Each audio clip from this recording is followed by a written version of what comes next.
अस्सलाम नाज़रीन, सराबर कज़ाब से मुखातिब है। नाज़रीन, बहुत शुक्रिया आप सबका सब्सक्राइब करने के लिए।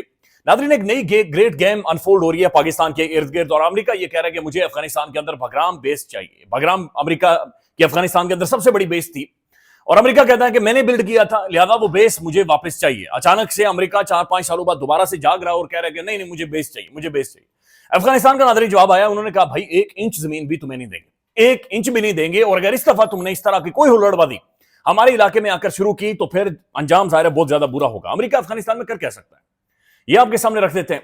लेकिन सबसे पहले नाज़रीन, इस वक्त पाकिस्तान के अंदर हर शख्स शर्मिंदा है। पाकिस्तान के साबिक लेजेंड्स क्रिकेटर्स चीख रहे हैं, लिटरली चीख रहे हैं। शोएब अख्तर एम्बैरेस्ड है, वसीम अकरम एम्बैरेस्ड है, वकार यूनुस एम्बैरेस्ड है, जिस तरीके की क्रिकेट पाकिस्तान ने खेली है। और उसके बाद नाज़रीन जो बड़ी खबर बनी हुई है, हारिस रऊफ ने जो नाज़रीन बाउंड्री के ऊपर किया है, और उसके बाद जो इशारे उसने किए हैं, कभी वो ये कर रहा है, कभी वो ये कर रहा है, कभी वो ये करके ये कर रहा है, यानी वो ये बता रहा है कि भाई हमने तुम्हारे 6 तैयारे मार गिराए और तुमने हमारा 1 तैयारा भी नहीं मारा। वो बेशरम आदमी, 6 तैयारे पाकिस्तानी एयरफोर्स ने मारे, पाकिस्तानी मिलिट्री ने मारे हैं। ये काम पाकिस्तानी फौज का था, ये काम पाकिस्तानी एयरफोर्स का था जो उन्होंने किया है, और ये हमारे माथे का जुमर है। यानी सवाल ये बनता है नाज़रीन कि पाकिस्तानी क्रिकेट टीम ने क्या किया। ये ट्रक की बत्ती के पीछे लगा देते हैं। ये इस मुल्क के अंदर अजीब एक चोरन, एक ठगी है जो कि शुरू हुई है। यानी करने को कुछ नहीं होता। ये भाई वो मिलिट्री की एक फतह है, वो एक नेशनल ग्लोरी है, उसे एक हम अलग पैराई के अंदर देखते हैं। आपका काम है जाकर ग्राउंड के अंदर परफॉर्म करना। आजाद कश्मीर के अंदर नाज़रीन अवामी एक्शन कमेटी कह रही है 38 हमारे मुतालबात है, इंटरनेट नहीं है, बिजली नहीं है, रोटी नहीं है, खाने को नौकरी नहीं है, कुछ नहीं है।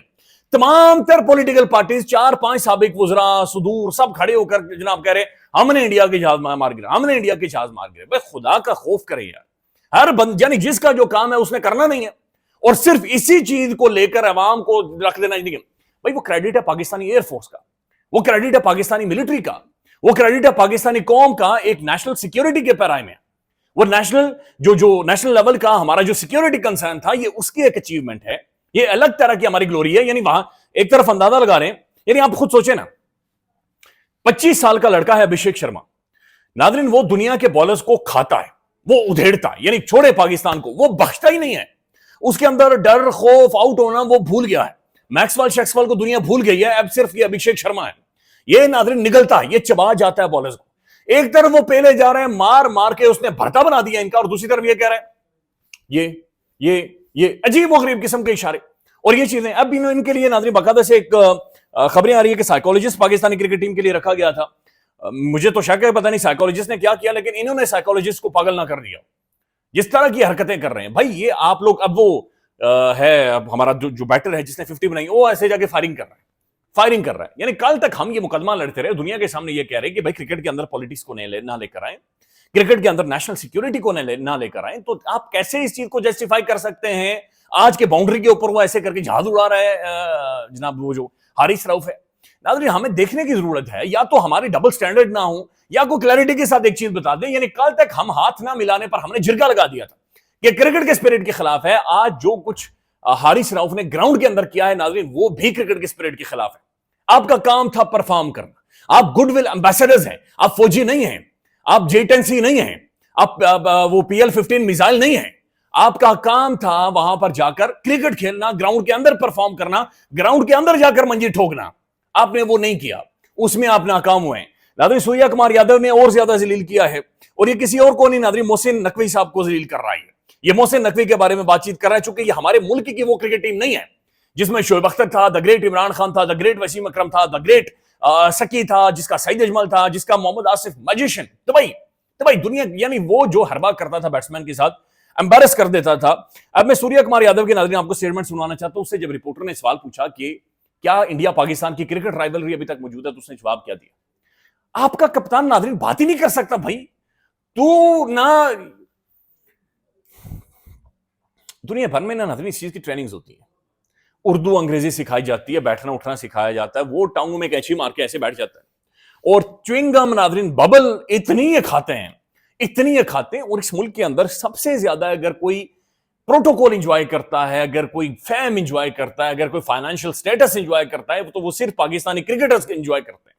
उसके बावजूद अब ये सूर्या कुमार यादव से पूछा गया कि क्या इंडिया पाकिस्तान की राइवलरी मौजूद है, तो उसने जो जवाब दिया ठंडे दिमाग से, मुस्कुराते हुए, यानी एक तो ये मुझे वैसे भी ये बंदर लगता है माफ कीजिएगा, लेकिन ये इसके जो इशारे हो रहे होते हैं ग्राउंड के अंदर, ये बंदरों की तरह इशारे कर रहा होता है। ऊपर से इसकी जो स्टेटमेंट है, ये स्टेटमेंट सुनिए गौर से, मुस्कुराते हुए स्टेटमेंट दी है। मुझे बहुत दुख लगा है, मुझे बेइज्जती महसूस हुई है। मोहसिन नकवी साहब को पता नहीं महसूस होगी या नहीं होगी। उससे पूछा गया कि क्या इंडिया और पाकिस्तान के क्रिकेट के अंदर राइवलरी मौजूद है, और इसे मदर ऑफ ऑल गेम्स या मदर ऑफ क्रिकेट गेम कहा जाता था। सूर्या कुमार यादव की स्टेटमेंट सुनिए ना। एक्चुअली ये क्वेश्चन के ऊपर एक चीज बोलना चाहूंगा। मुझे ऐसा लगता है कि आप लोगों को ये क्वेश्चन पूछने बंद कर देना चाहिए अभी राइवलरी के ऊपर, बिकॉज राइवलरी स्टैंडर्ड राइवलरी एक ही बात है सर। कोई टीम अच्छा क्रिकेट खेले नहीं खेले, मेरे हिसाब से अगर दो टीमें 15-20 मैच खेल रही हैं और उसमें अगर 7 ऑल है या 8-7 से कोई आगे चल रहा है तो उसको अच्छा क्रिकेट खेलना बोलते हैं और उसको राइवलरी बोलते हैं। 13-0, 10-1, मुझे पता नहीं क्या स्टैट है, but this is not a rivalry anymore. But he declared it, ये कोई राइवलरी नहीं है। हम टुक टुक रक्षा हैं और वो क्रिकेट टीम है। हम फटीचर हैं और वो एक क्रिकेट टीम है। अभिषेक शर्मा जिस दिन उसका दिल करेगा मारेगा, पेलेगा, उधेड़ेगा हमें, जिस दिन उसका दिल करेगा। नादरीन, उसने ये कहा कि राइवलरी और स्टैंडर्ड एक ही चीज है, यानी उसने कहा इनका स्टैंडर्ड गिर गया। उसने कहा अगर 7-7 हो या एक टीम 10 जीती हो दूसरी 7 जीती हो तो सेंस बनता है, लेकिन एक टीम 15 जीती हुई है दूसरी 0 जीती हुई है, एक टीम 20 जीती हुई दूसरी 1 जीती हुई है, उसने कहा कोई राइवलरी नहीं है, कोई स्टैंडर्ड ही नहीं है, ये बहुत नीचे है। नादरीन, ये वो टीम है, आप यकीन जाने अभी भी आप स्टैट्स निकालें, सबसे ज्यादा इंडिया हारा हुआ है। लेकिन जब से मोहसिन नकवी साहब और वहाब रियाज ने नादरीन क्रिकेट के साथ पेचा लगाया था, हमारे क्रिकेट का जो पट्टा इन्होंने, यानी जिस लेवल पर जाकर मोहसिन नकवी साहब ने पाकिस्तानी क्रिकेट को छोड़ दिया है या क्रिकेट के मोराल को छोड़ दिया, और जिस तरीके की बॉडी लैंग्वेज इस टीम की है, ये एम्बैरेसिंग है, ये शर्मनाक है। और ये वहां पर जाकर नादरीन हमारे J10C, हमारी जो मिलिट्री की फतह है, हमारी जो एयरफोर्स की एक बड़ी प्राउड फतह है, ये उसकी जो फतह है ना, उसकी जो अपनी ये खूबसूरती है, उसका जो अपनी फील है, ये उसको कम कर दें, ये उसको नीचे गिरा रहे हैं। आप दबाएं, आपको कोई सेलिब्रेट करने वाली आपकी हरकतें चीजें नहीं है, आप एक धब्बा क्रिएट कर रहे हैं हमारी उस सॉवरेनिटी को लेकर, उस नेशनल इंटेग्रिटी को लेकर हमारे खड़े होने को आप धब्बाएं उसके ऊपर। ये जो क्रिकेट टीम जिस तरीके से नादरीन बिहेव कर रही है।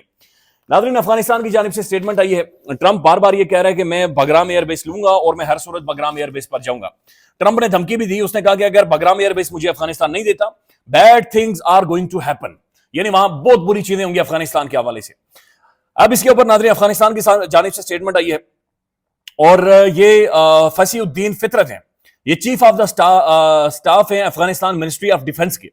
इन्होंने स्टेटमेंट दिया कि उन्होंने कहा कुछ लोग ये कह रहे हैं कि हमें बगराम एयरबेस वापस दें, और वो कह रहे हैं कि इसके बदले में आपको कोई पॉलिटिकल डील दे देंगे। उसके बाद उसने जवाब दिया है, a deal over even an inch of Afghanistan soil is not possible, यानी वो कह रहा है कि कोई भी डील 1 इंच जमीन भी अफगानिस्तान की, सवाल ही पैदा नहीं होता। We do not need it, हमें तुम्हारी जरूरत ही नहीं है। Later in an official statement, the Afghan government warned that Afghanistan's independence and territorial integrity are of the utmost importance. ये अफगानिस्तान की सोवरेनिटी, हमारी जमीन, यह हमारे लिए अहमियत की हामिल है, और हम 1 इंच भी जमीन इन्हें नहीं देंगे। Trump was asked by the reporters at the White House if he was considering sending US troops to retake Bagram. यानी ट्रंप से ये व्हाइट हाउस में सवाल पूछा गया कि क्या वो ट्रूप्स भेजेगा बगराम एयरबेस को लेने के लिए। ट्रंप ने कहा, we would not talk about that, हमने इस बारे में बात नहीं की, but we are talking now to Afghanistan and we want it back soon, right away, हमें चाहिए और हमें जल्दी चाहिए। And if they do not do it, you are going to find out what I am going to do, अगर ये मुझे नहीं मिलती तो आप देखेंगे कि मैं क्या अफगानिस्तान के साथ करता हूं। तो अफगानियों ने कहा, आ जाओ, 1 इंच जमीन भी इस दफा तुम्हें नहीं देगी। नाज़रीन, ट्रंप अफगानिस्तान के अंदर क्या कर सकता है? क्या वो ट्रूप्स भेजेगा? नहीं, बड़ी मुश्किल से अमेरिकी फौजी वहां से निकले, वो ज़हनी मरीज हो गए थे, वहां पर पागल हो गए थे। और ट्रंप का जो मैनिफेस्टो था, जो इंतखाबात लड़ने का, उसका बुनियादी जो आइडिया फ्लोट करता था कि मैं ट्रूप्स नहीं भेजूंगा, मैं जंगों के अंदर इंगेज नहीं हूं। फिर नाज़रीन, ट्रंप क्या कर सकता है, अमेरिका क्या कर सकता है? एक बात ये ज़हन में रखें कि जो बगराम एयरबेस है, जो चाइनीज न्यूक्स हैं, ये इसके बड़े करीब हैं, लिहाजा चाइना का डायरेक्ट इंटरेस्ट इसके अंदर आ जाता है। और ट्रंप ने यह स्टेटमेंट भी दी है कि हम चाइनीज न्यूक्स को ओवरसी करने के लिए, उन्हें देखने के लिए और चाइना को कंटेन करने के लिए अफगानिस्तान के अंदर जाना चाह रहे हैं। तो इसका मतलब यह कि ट्रंप जो अफगानिस्तान के अंदर आने की बातचीत कर रहा है, ये सिर्फ अफगानी मामला नहीं है, ये अब चाइना का मामला भी है, और ये चाइना के साथ रूस का मामला भी है, और ये रूस के साथ नॉर्थ कोरिया का मामला भी है। तो एक नई ग्रेट गेम है जो कि अनफोल्ड हो रही है। रिजीम चेंज अफगानिस्तान के अंदर अमेरिका नहीं कर सकता। उसकी बुनियादी वजह यह है कि अफगानिस्तान के इससे पहले एक स्कैटर्ड किस्म की सोसाइटी थी, मुख्तलिफ धड़े थे, मुख्तलिफ कबीले थे, लेकिन अफगानिस्तान के तकरीबन 421 या 422 जितने भी डिस्ट्रिक्ट है, वहां पर एक ब्लैंकेट तालिबान गवर्नमेंट की एक अम्ब्रेला उनकी मौजूद है, यानी तालिबान की छतरी हर जगह पर मौजूद है। लिहाजा एक रिजीम चेंज करना विद इन अफगानिस्तान लगभग नामुमकिन नजर आ रहा है। अब ट्रंप क्या कर सकता है नादरीन, वो एक अनार्की क्रिएट करने की कोशिश करेगा अफगानिस्तान में, वो एक अनरेस्ट क्रिएट करने की कोशिश करेगा। जॉन पर्किंस की किताब है द इकोनॉमिक हिटमैन, उसके अंदर वो एक्सप्लेन करता है कि अमेरिकी खुफिया इदारे कैसे दूसरे ममालिक के अंदर जाते हैं, वहां पर अनरेस्ट क्रिएट करते हैं, वहां पर बाकायदा से सोसाइटी के अंदर पोलराइजेशन क्रिएट करते हैं, फिर उस रिजीम को गिराने की कोशिश करते हैं। तो महसूस ये हो रहा है, ये चीजें सेंस अब बना रही हैं कि अमेरिका शायद ये या जो इनके साथ जुड़ी हुई नाजायज किस्म की मुख्तलिफ मोसाद जैसी इंटेलिजेंस एजेंसीज हैं, ये किसी भी तरह का वहां पर एक अनरेस्ट क्रिएट कर सकती हैं अफगानिस्तान के अंदर विद इन अफगानिस्तान। ये एक अनार्किक माहौल बना दें, उस सोसाइटी के अंदर ऐसा बवाल खड़ा कर दें कि वो मजबूर कर दें तालिबान की ना सिर्फ गवर्नमेंट को लैप्स हो बल्कि इतने वीक हो जाए कि अमेरिका के साथ ये बगराम एयरबेस के ऊपर आ जाए। इट्स अ वेरी खौफनाक किस्म की डेवलपमेंट, चूंकि एक दफा फिर ये पूरा खिता एक बर्निंग बॉयल बन जाएगा, ये पूरे खिते में एक दफा फिर से आग लग जाएगी, क्योंकि तालिबान अब किसी भी तौर पर वो 2 दहाइयों तक लड़ते रहे अपनी सोवरेनिटी के लिए, अपनी टेरिटोरियल इंटेग्रिटी के लिए। दूसरी चीज नाज़रीन ये देखेंगे, ऐसा महसूस हो रहा है ये रेप्लिका है, यानी जिस तरह से रशिया यूक्रेन के अंदर उसने इन्वेड किया, गलत था, नहीं करना चाहिए था। रूस जिस तरह से यूक्रेन के अंदर गया और उसके पीछे वेस्ट और अमेरिका खड़े हो गए, इसी तरह से महसूस किया हो रहा है कि अमेरिका अब अफगानिस्तान के अंदर दोबारा से इन्वेड करना चाह रहा है और उसके खिलाफ चाइना और ये जो रशिया वगैरह ये सारे खड़े हो जाएंगे, चूंकि इनके डायरेक्ट इंटरेस्ट है। बल्कि अफगानिस्तान के अंदर अब चाइना इन्वेस्ट कर रहा है, फाइनेंशियली इन्वेस्ट कर रहा है, चाइना के स्टेट्स हैं अफगानिस्तान के अंदर। लिहाजा ये एक बहुत बड़ी ग्रेट गेम अनफोल्ड हो रही है। अब नाज़रीन, पाकिस्तान के जो प्राइम मिनिस्टर हैं, आज डॉन अखबार ये रिपोर्ट कर रहा है शहबाज शरीफ साहब की ट्रंप के साथ मुलाकात होगी और डोनाल्ड जे ट्रंप के साथ PM to join select Muslim leaders meeting Trump on the United Nation General Assembly sideline. 26 को तो खैर ये असेंबली से खिताब करेंगे और उससे पहले या उसके बाद इनकी मुलाकात होनी है डोनाल्ड जे ट्रंप के साथ। अब ट्रंप के साथ इनकी क्या मुलाकात होगी, ये ज़ाहिर बड़ी इंपॉर्टेंट है और बड़ी अहमियत की हामिल है। अफगानिस्तान हमारा पड़ोसी मुल्क है, लेट्स सी कि क्या चीजें नाज़रीन वहां पर अनफोल्ड होती हैं और ये चीजें किस तरफ जाती हैं। पाकिस्तान के अंदर सबसे बड़ा इशू इमरान खान का ट्विटर अकाउंट बना हुआ है और जो तमाम तर डेवलपमेंट्स हैं वो ट्विटर अकाउंट्स के इर्द गिर्द चल रही है कि ट्विटर अकाउंट को बंद किया जाए, आवाज इमरान खान की बिल्कुल बंद की जाए, सोशल मीडिया से भी खत्म की जाए और उसे रौन दिया जाए। बाकायदा से इसके लिए इस्लामाबाद हाईकोर्ट का महसूस हो रहा है कि सहारा लिया जाएगा और वहां से एक ऑर्डर निकलवाने की कोशिश की जाएगी और वहां से ऑर्डर निकलवा कर फिर ट्विटर वालों के साथ नेगोशिएट किया जाए, डिस्कशन की जाए कि इमरान खान का ट्विटर अकाउंट भी बंद किया जाए। ख्याल रखिएगा नाज़रीन, अपडेट करेंगे। अल्लाह हाफिज।